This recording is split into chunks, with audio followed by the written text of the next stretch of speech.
Well, then let's take our Bibles and turn to the 45th chapter of the book of Genesis.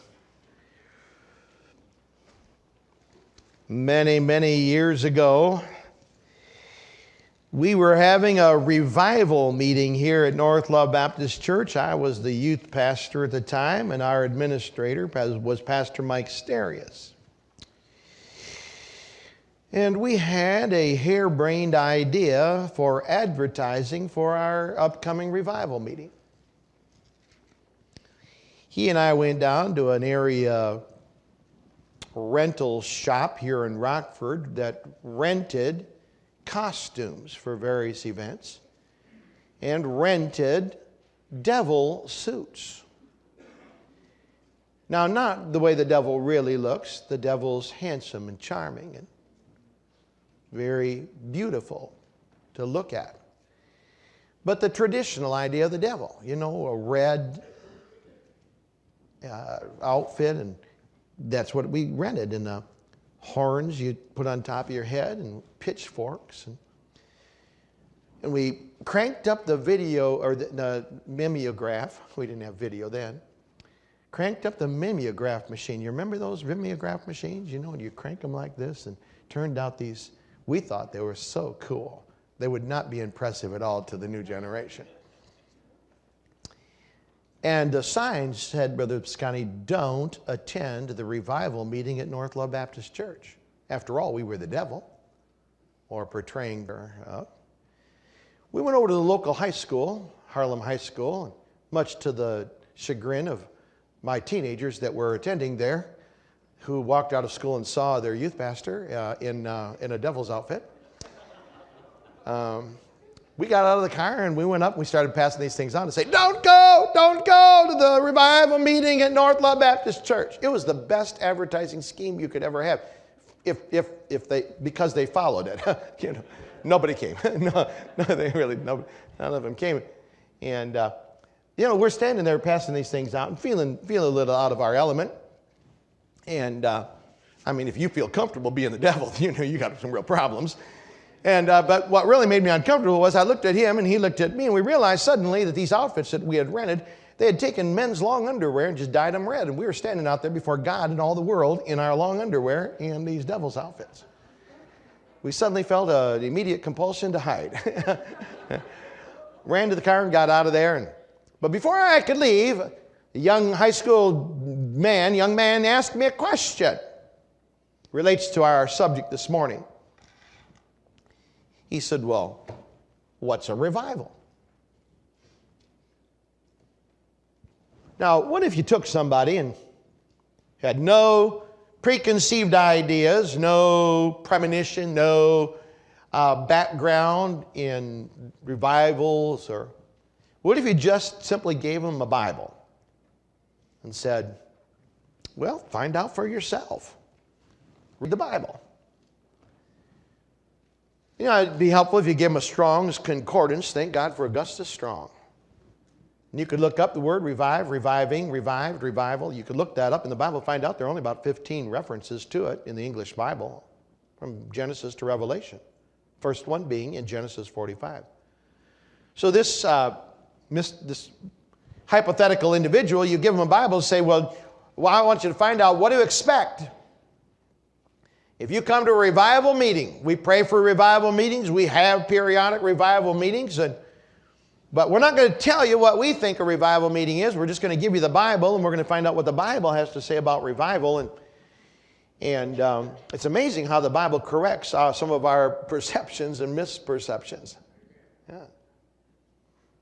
Messes with our theology at times. So this hypothetical individual, then you give them a Bible, say start at the beginning. They start in the book of Genesis. They meet God creating the heavens and the earth, 6 literal days. Wow. Then they meet Adam and Eve and Cain and Abel and Seth and Enoch and Noah and Abraham and Isaac and Jacob. And then the commentary slows way down. And it was Jacob, this twin brother to Esau, and out of a dysfunctional family. His mother and father didn't get along, and he and his brother didn't get along. And Then he marries 4 women, which is incredible. And so a dysfunctional family has all these boys, a dozen of them, and then all these girls, not even named. And it's just got this whole family. And he starts reading about Jacob, this guy. And he reads that one night, of all things, at a great crisis hour of his life, Jacob wrestles with an angel of the Lord. And the angel of the Lord changes his name that night to Israel. Wow, now that's a pretty cool name. I mean, like, you have a country named after you, a whole nation of people. Prince, this is even more significant. It means prince with God. So they, wow, this guy's pretty important. Oh yeah, out of his son, Judah, through him, the seed of the Messiah will come. One day Jesus will come to the earth through. So, though it's not stated, honestly, the famine was designed by the devil ultimately to destroy that royal seed. But Jacob had a favored son. Should have known better. His mom and dad paid favorites, and that caused havoc in their family. But nevertheless, we tend to duplicate the sins of our parents, whether we want to or not. I'm glad it's not inevitable, but it is something problematic we have to think about, and certainly in Jacob's place. So he favored his youngest son. He favored Joseph. In fact, he gave Joseph a coat of many colors. One day when Joseph was about 17 years of age, Genesis 37, his brothers were out herding the sheep, and Dad said to Joseph, go check on your brothers. Well, they saw him coming, you remember, sold him to some Midianites who took him down into Egypt. Took his coat of many colors, tore it up, dipped it in animal blood, brought it back to the dad, said, Daddy, Daddy, Daddy, where's Joe? We didn't find him, but we found his coat. They was lying through their teeth to him. They didn't have crime scene investigators, CSI. They didn't have DNA testing for the blood, find out it's just animal blood. So he thought, oh no. Oh. And you know who he blamed? He blamed God. He blamed himself. I should never send him. Should never send my favorite boy out there. God, what are you doing? You told us through these dreams my boy had about the sun and the stars bowing down before him and the moon, and he had all these sheaves in the field, and now he's gone. God, you've let me down. And now, it wasn't a lick of truth to it, was it? He wasn't dead. You know, it said how many people get depressed over things that aren't even true. In this depression, when he said, all right, Joseph's dead, they had a funeral, without his body, but had a funeral. And the kids came by, and the adult children put their arms around Dad, it'll be all right. The Bible says he told him to get away. He refused to be comforted. He said, no, I want to feel bad. I'm not going to receive any comfort, and I'm not going to be happy again until I die. And he wasn't. For 22 years. Now, 22 years is a long time to live miserable. But he did. Now, I think it was impossible, but experience has taught me that's not really impossible, because I know some miserably depressed people. And they're not all unsaved. And they're not all just carnal, people. Jacob was a key part of biblical history in the plan of God. But here he is. Every time you see Jacob from Genesis 37 until Genesis 45, you never see him crack a smile. You never see him say anything nice. It's everything's against me. The whole world's against me. God's against me. This man has what we would call clinically chronic depression. So the next time you think, well, I don't think a Christian can ever be depressed, well, you better think again.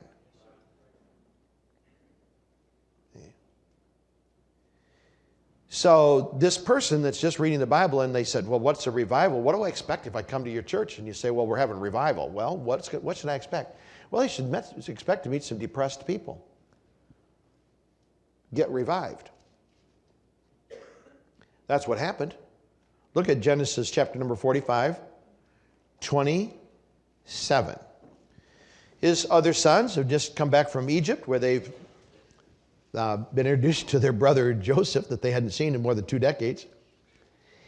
And the Bible says they came back and they told them, that's Jacob, their dad, verse 27, Genesis 45, they told him all the words of Joseph, which he had said unto them. And when he saw the wagons, which Joseph had sent to carry him, filled with all kinds of goods from Egypt, The Bible says the spirit of Jacob, their father, here it is, revived. That's the first time the word revive or revival is used in the Bible. Now, is this a surprise to you that it's individual and not corporate? You know what I mean by that? You know, usually we think of, we're going to have a revival. We're thinking, oh, God, revive our country. Now, you read about revival in the Bible, you're never going to find a whole country revived. I mean, I'm not saying it couldn't happen. I'm just simply saying it's not in the Bible. But you find a lot of individuals getting revived. In fact, you never find it just happening on its own. I know God's unpredictable. Revival's unpredictable. And sometimes it strikes us unexpectedly. I'm sure that Jacob, when he got up that morning, didn't expect that day that his whole world was going to be turned right side up, and suddenly he was going to have joy flood his soul like the sunlight after a deep darkness. And suddenly he'd have that desire to live again, and the joy would flood his heart, and he'd be rejoicing and praising God after more than 20 years of depression. He didn't expect it. But neither did it just come per chance. It came because one of his sons, Joseph, was willing to accept adversity and unfairness and not let it ruin his Christian life. Came because Joseph said, you know what, all right, my dad unfairly favored me, but I'm going to forgive him. My brothers unfairly forsook me and sold me into slavery. I'm going to forgive them. Potiphar's wife unfairly, falsely accused me, but I'm going to forgive her. And one of the king's servants unfairly forgot about me for 2 full years, but I'm going to forgive him. Because even though these folks meant it for evil, God meant it for good. You know, there are just some people in life, like Joseph, they can connect the dots. All these things happen, and Joseph's dad said, all these things are against me. Joseph has all these things happen and says, wow, God's really at work here. This happened because a man was right with God. And then you think, man, our family's so dysfunctional, and boy, you talk about needing revival. It's our family's filled with depression. I mean, they're popping more pills than our... Okay, all right. Well, why don't you be the Joseph? See? You know, Joseph was right with God when everybody else was wrong. And God used that to bring revival. And not only that, Joseph was willing to reconcile with his family. You know, he could have thrown his brothers out, said, all right, I'm Joseph, but see you later. I don't ever want to see you again. He could have thrown them in the prison. But he didn't. Instead, he sent them back with 10 wagons filled with all kinds of luxuries for themselves, for their dad. Said, come on down, we'll take care of you in Egypt during this time of famine. He hugged his brothers, not just his full-blooded brother Benjamin, but he hugged all of them. He wept. He forgave them. And in that atmosphere, revival broke out. So when you say, well, we're having revival, can I tell you what will happen when revival takes place? When God's people get over their depression and find the joy of their salvation, their relationship with God and with their family members reconstructed, renewed. Then you're in a place of revival. You know, I think sometimes we're praying, we say, oh God, please give us revival. Then if we really stop and look around, we'd say, hey, you know what? At least I can say that about this last 2 weeks. I've been in 2 other churches, and here I am back home. And you know, at Worth Baptist Church, I can tell you this, they're having revival in Worth Baptist Church. I met some people that are out of dysfunctional families and severe depression, that because of reconciliation and one family member getting thoroughly right with God, they're experiencing the joy of the Lord that they had lost for many, many years. I saw the same thing at Ashtatula Baptist Church. I get to say the same thing right here at North Love Baptist Church. Yeah? That's what happens when revival takes place. Let me ask you, do you need that kind of revival this morning? Is that you? Okay, so now this person's reading their Bible. They're going to get now down. Next, turn this down just a little bit, Justin, which you'll get a little feedback. Judges chapter 15 in your Bibles. Judges chapter 15. Up a little bit, Justin, if you would, please. Judges chapter number 15. Down just, I'm messing with you. All right, Judges 15. Where's that at? There it is. Okay. Judges covers about 400 years of Jewish history, and it's a time of just chaos and mostly. And the theme, the key verse to Judges is every man did that which was right in his own eyes. So you can just imagine how bad it was. But God sent these incredible men and one lady, Deborah, along the way that just, through their servant leadership, brought the people back to God and peace to the land and security once again and a measure of prosperity, some for 10, 20, 30, 40 years or more. And in Judges, chapter number 13 actually, but we're in chapter number 15 near the end for time's sake because the clock's keeping on ticking here. But when we come to Judges chapter number 15, we're bouncing right into the life of this man, Samson. You remember Samson? Samson was the strongest man in all the world. Very, very strong man. He was also a judge in Israel. Now, usually, unfortunately, when you think of Samson, you think of Samson and Delilah. Oh, why do you do that? Get your mind out of there. Don't we all do that, though? We always tend to think of the negative about a person. But the last verse of chapter number 15 says, and he judged Israel in the days of the Philistines 20 years. That's an incredible statement to be made about a man. Sure, he made mistakes. I think he's in good company here today. But when we read about him getting revived, it's not because of whoring around with Delilah. Now, that'll make you tired too. I can see it biblically. And, sin will make you tired, but so will serving God. But if you get tired from sin, you're on your own. But here we're going to meet a man, a judge in Israel, Samson, a great man, a great leader. And he gets tired and he's doing the right thing. Even Samson had limitations. Now, what he had done, verse number 14 and forward, what Samson had done is he had come up against 1,000 Philistines. He didn't have a weapon. And so he found an ASS, an animal, jaw. And he beat 1,000 of these men to death with a jaw of an ASS. Now, can you imagine the coroner's office on the death certificates? Cause of death. Teeth marks in the forehead. He killed them, 1,000 of them. Now, I've wrestled over the years with a few recalcitrant teenagers, kind of rebellious. You try to wrestle them and get them to do the right thing. Now, I wanted to kill them, but I wrestled with them. And I got tired just wrestling with one. I can't imagine, fighting 1,000 Philistines and killing them all. And, even Samson, when he got all done, he was supernatural strength, but it wasn't unlimited. And no matter who you are, and no matter how faithful you are serving the Lord, you have limits. We all do. And Samson reached his limit in verse number 18. And he was sore athirst and called on the Lord and said, Thou hast given this great deliverance into the hand of thy servant. And now shall I die for thirst and fall into the hand of the uncircumcised? But God clave an hollow place that was in the jaw, and there came water thereout. This was the strangest drinking fountain you've ever seen. And when he had drunk his spirit, he drank that water, his spirit came again, don't miss this, and he revived. So here's this unknown person says, what is a revival? What do I expect if I'm going to come to your church for revival?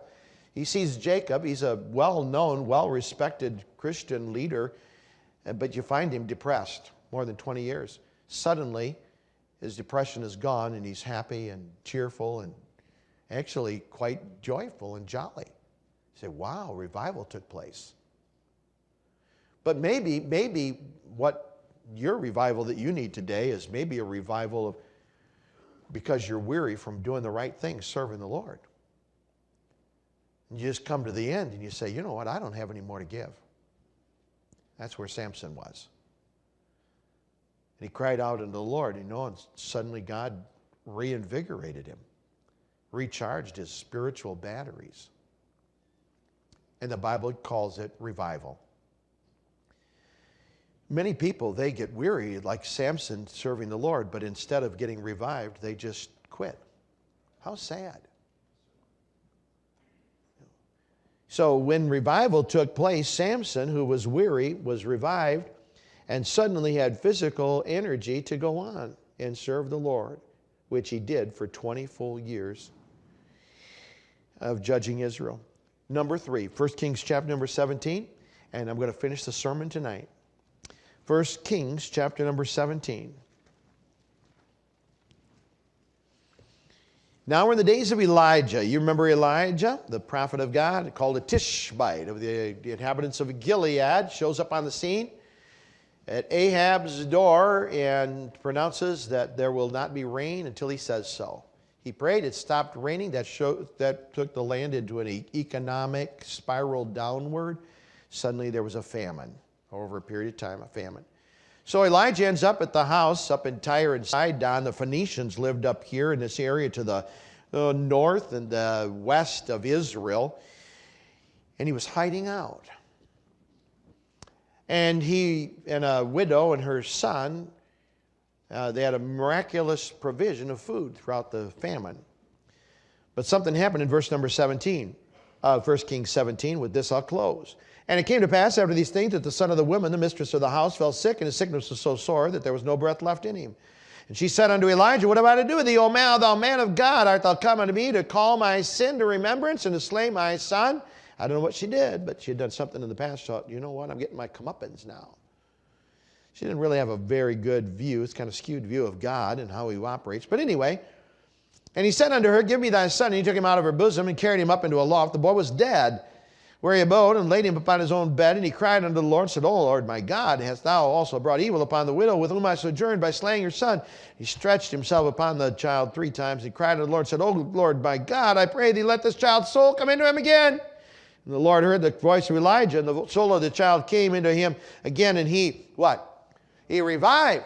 So here you are. You don't know what a revival is, but you've been invited to a revival. You're going to expect to see depressed people that love God, and they're really a very important part of God's work, and yet they're depressed, and you're going to see them all of a sudden, the depression's gone, and they're just so exuberantly happy. You're going to see 5 people that serve the Lord faithfully, and yet they've run out of energy. And then they experience revival, and suddenly they're re-entering the Lord's work with a new vigor. And then you're going to meet dead people coming alive.